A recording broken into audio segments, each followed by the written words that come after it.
Devido ao aumento dos níveis do mar ocasionado por uma calamidade, a terra seca se resume em apenas pequenos pontos no topo de grandes arranha-céus de estruturas geográficas. Em uma terra onde as criaturas marinhas evoluíram em formas monstruosas, Bota e Rita tentam sobreviver com os conhecimentos de seu pai que se sacrificou para salvá-los. Quer então saber um pouco mais sobre esse manhwa que dizem ser o Attack of Titans das profundezas? Então sim, bora!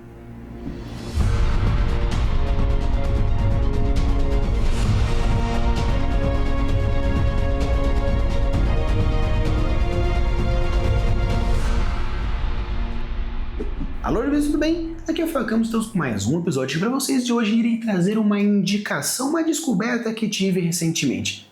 Tava batendo papo com um colega falando sobre mangá, manhwa e todas as coisas aí que estão aparecendo, o mangá coreano, o mangá chinês e o mangá japonês, e apareceu aí num bate-papo que existia esse Leviatã, que é uma história onde dizem ser algo como um Attack of Titans das profundezas. Eu fiquei um tanto intrigado para saber um pouco mais sobre essa história, cacei e vi que é um quadrinho, vamos chamar dessa forma,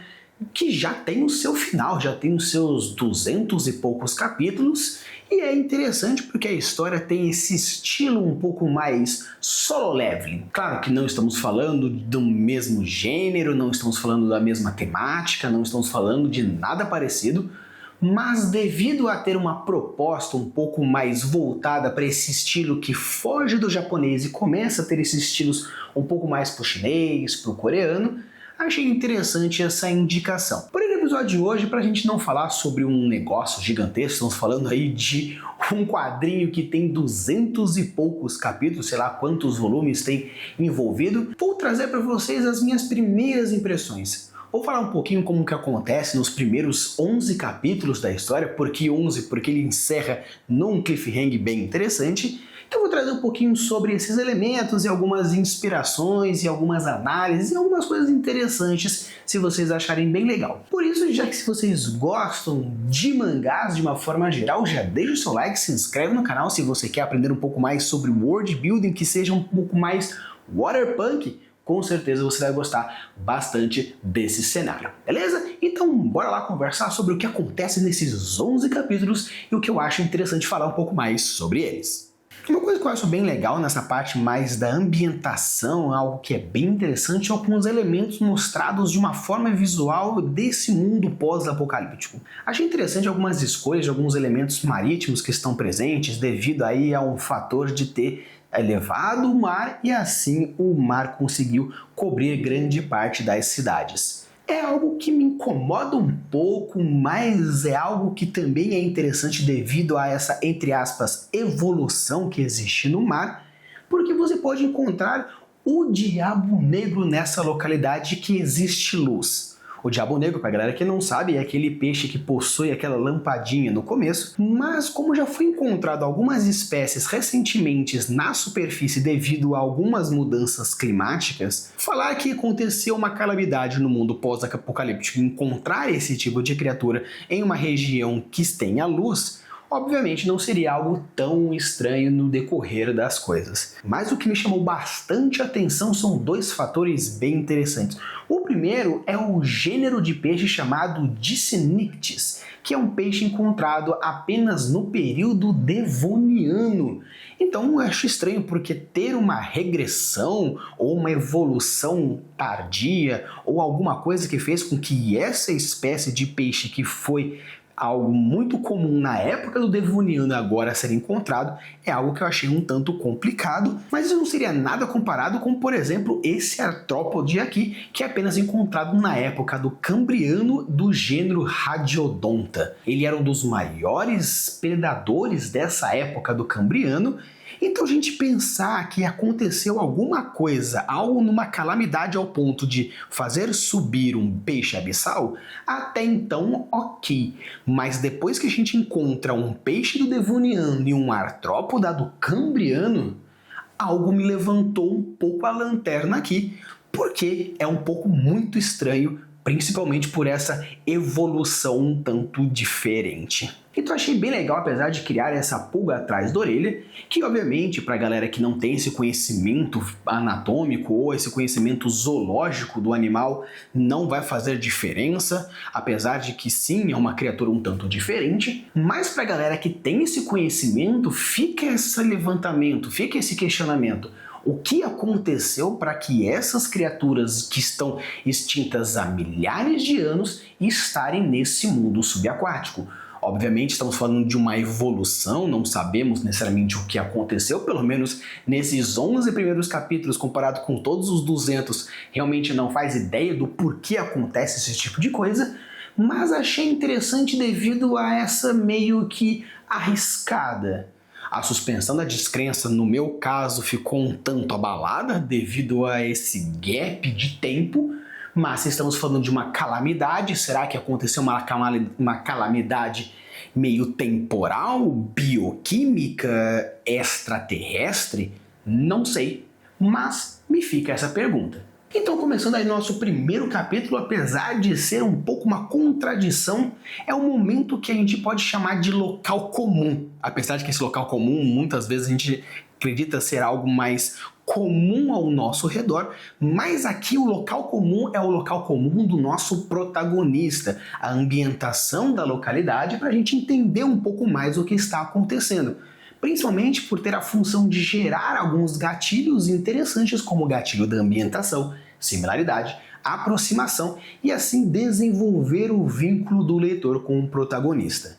Então esse primeiro capítulo começa a mostrar alguns elementos do cotidiano do personagem. Falar que, olha, estamos mergulhando aqui, nós estamos mergulhando ali, olha, usa o arpão assim, olha, usa o arpão assado, precisamos achar algumas coisas que, apesar de ser lixos, podem ser funcionais no futuro. Então esse primeiro capítulo tem como muito a gente aprende na jornada do herói a ambientação. Só que o legal dessa ambientação é que, devido ao contraste do primeiro capítulo 0, que começa as primeiras páginas mostrando toda essa parte apocalíptica, que já vai direto para esse momento mais de ambientação gostosinha do pai com o filho, mostrando também a irmã, você cria esse contraste forte entre um mundo apocalíptico e uma vida normal muito bem obrigada entre pai e filhos. Então achei bem interessante porque esse primeiro capítulo gera um pouco esses gatilhos que eu já falei. O gatilho da similaridade, mostrando que existe esse cotidianismo um pouco mais de boa.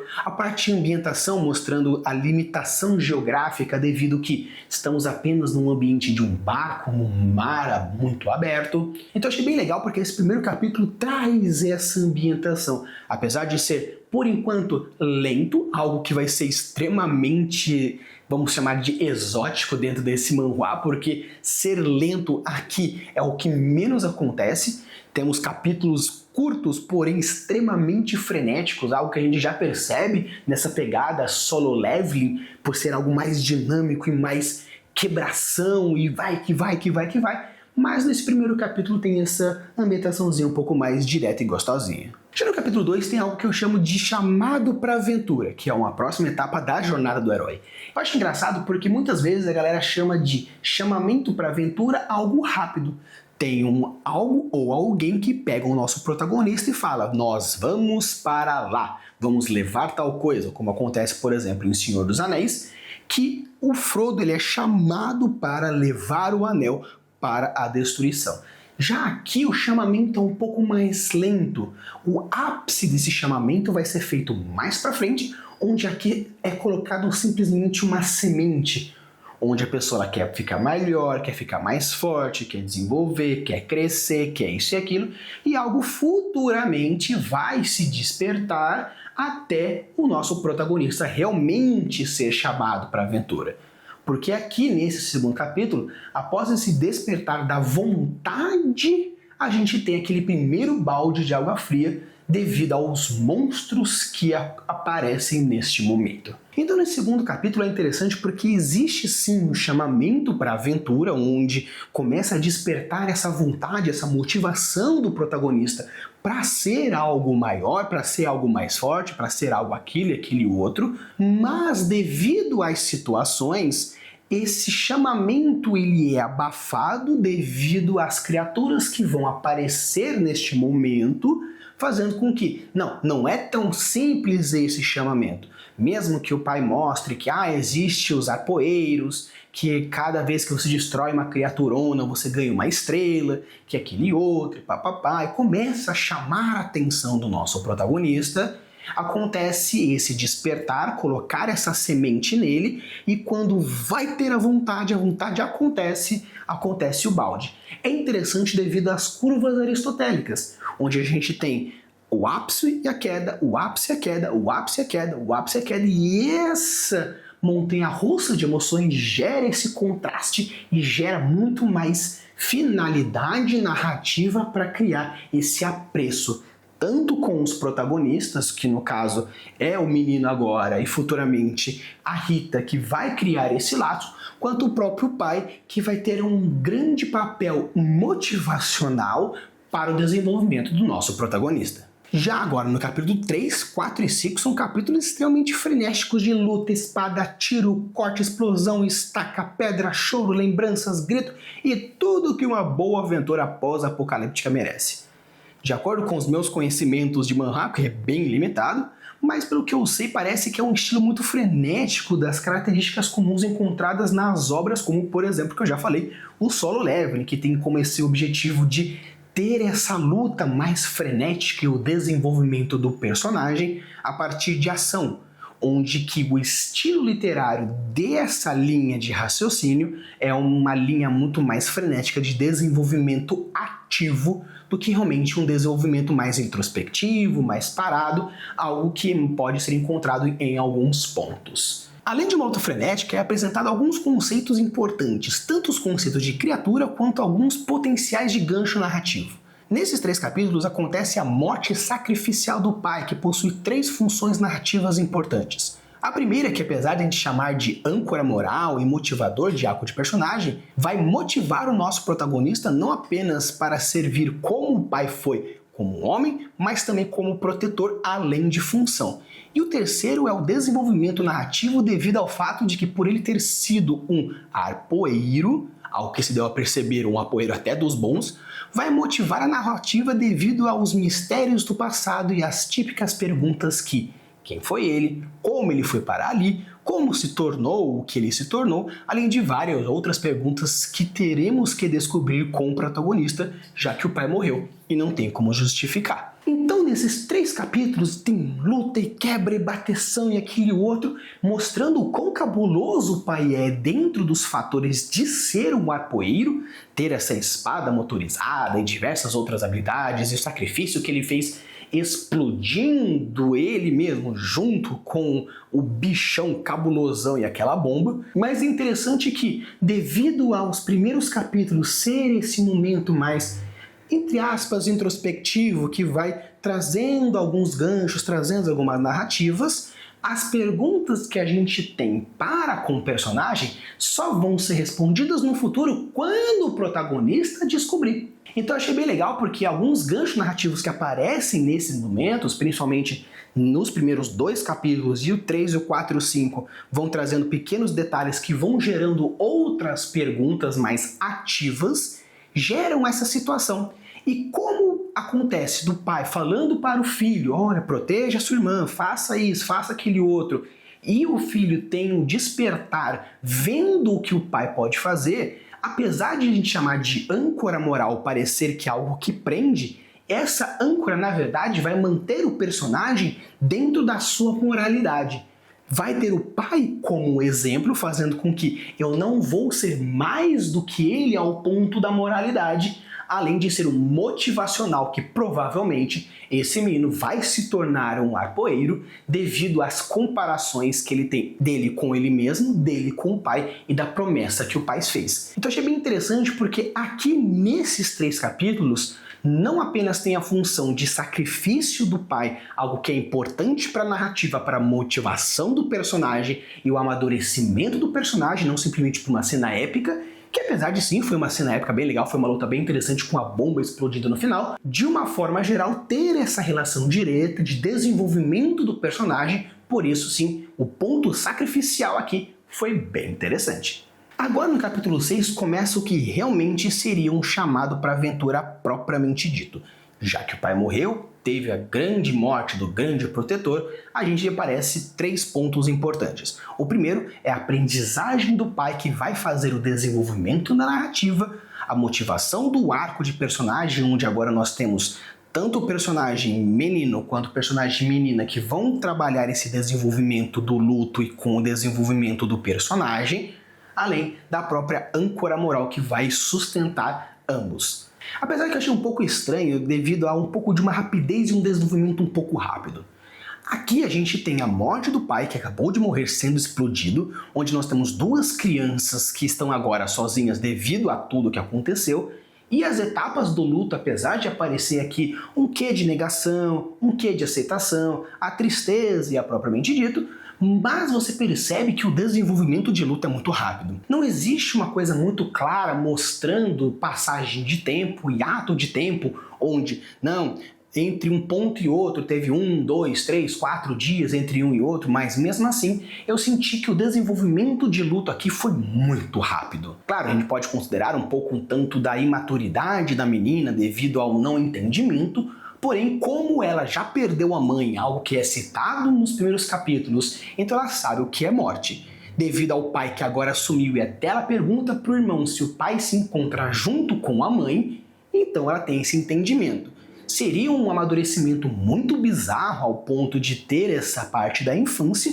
mas devido à necessidade narrativa da ação, o flow da narrativa, o pacing da narrativa, ele é um pouco mais rápido, então senti que foi um desenvolvimento um tanto rápido demais para aquilo que vai do meu gosto. Porém, de uma forma geral, achei bem interessante o como foi abordado, mas devido ao desenvolvimento narrativo introspectivo que a gente chama de cena e sequência, onde o capítulo 3, 4 e 5 foi cena atrás de cena, onde deveria ser agora o capítulo 6 uma sequência, que seriam as consequências das ações que foram feitas, eu achei que pela parte emocional ficou um tanto a desejar. E agora no capítulo 7 começa aquele momento de exploração e a dúvida do protagonista se ele vai conseguir proteger a irmã ou cumprir a promessa que fez ao pai. Após algumas investigações, ele encontra uma saída no fundo do mar e ele fala: nossa, que maravilha, achei um peixe gigantesco suficiente para que a gente consiga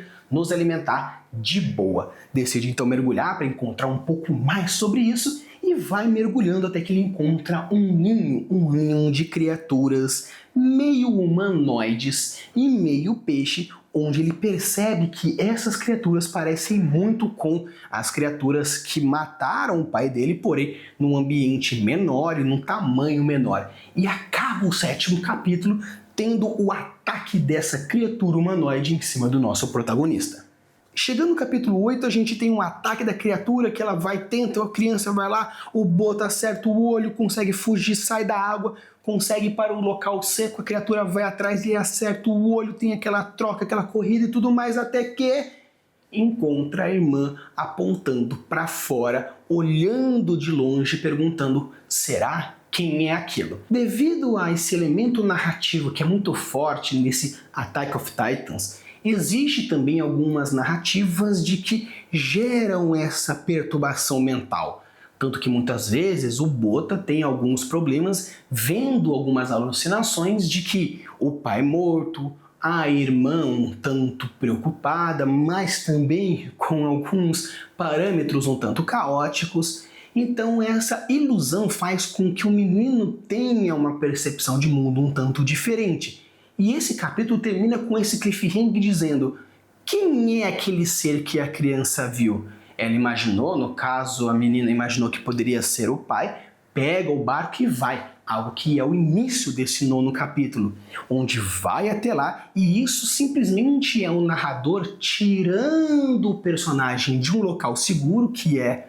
o prédio onde eles estão, para que as criaturas consigam avançar e assim a gente tenha um segundo momento de aventura, onde tem a trocação de luta, a criança vai, o Bota isso, o Bota aquilo, pega a espada, mata um, mata outro e tudo mais. Mas é interessante porque nesse capítulo 9 e 10 mostra um pouco do comportamento também da criatura. Um pouco o fato de ela ser uma criatura que é canibal, tem uma questão de liderança do mais forte, tem um pouco de ressentimento, porque a criatura que foi acertada no olho vai atrás do protagonista e a menina acerta o olho, o outro, ele fica puto e vai atrás da menina. Então você percebe que existe um pouco mais do desenvolvimento da criatura como um todo, mostrando como ela pode ser. É legal porque no Attack of Titans você percebe que os titãs possuem uns comportamentos diferentes, comportamentos específicos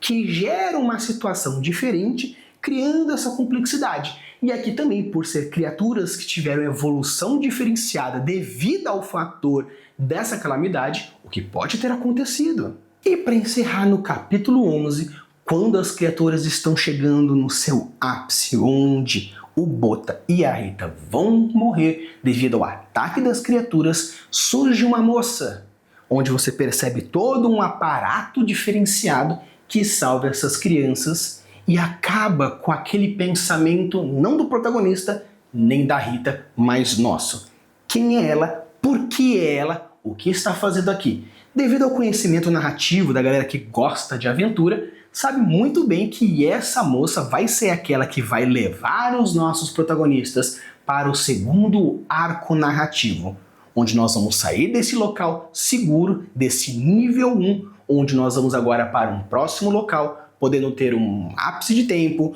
pode ter um desenvolvimento do que for, mas aqui acaba simplesmente com um gancho dizendo: agora, daqui para frente, o mundo é diferente. Apresentei para vocês esses primeiros 11 capítulos como um formato de mostrar por que o mundo é tão caótico e tão complicado. Não expliquei nada, não justifiquei nada, mas vocês agora entendem como funciona minimamente. Então é legal porque esses 11 capítulos desse manhwa, esse Leviatã aqui, trouxe como principal elemento trazer essa ambientação narrativa waterpunk,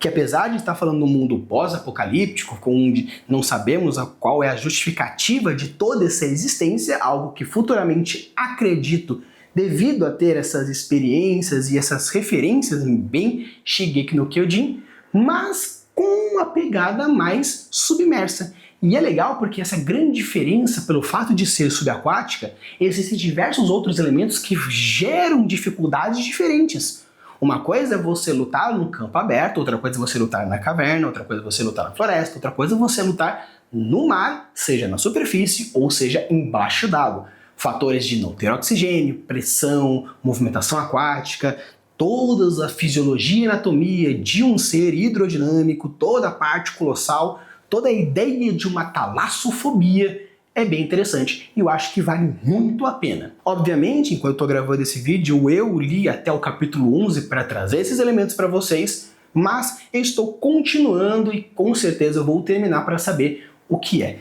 A grande problema é que o fato de ser um manhwa meio, vamos dizer assim, esquecido, é um pouco difícil a gente achar tanto em português quanto uma qualidade de imagem tão legal, mas vale super a pena se você dá uma procuradinha, então a parte de leitura vale super a pena e desenvolver e ler. Se você gostou desse tipo de conteúdo, já deixa um like, se inscreve no canal, deixa aqui nos comentários se você gosta desse tipo de vídeo, onde eu trago ideias diferentes, narrativas diferentes e formas diferentes de indicar outros mangás, manhwas, animes, guanimes ou todas as outras partes de cultura. E também, obviamente, se você tem alguma indicação interessante que gostaria que eu lesse, visse, depois fazer um vídeo indicando pra galera ou metendo o pau se achar uma porcaria, deixa aqui nos comentários que com certeza eu vou dar uma olhadinha e a gente pode dar uma procurada. Use a Buda das suas construções e deixe os mundos cada vez mais incríveis. Valeu!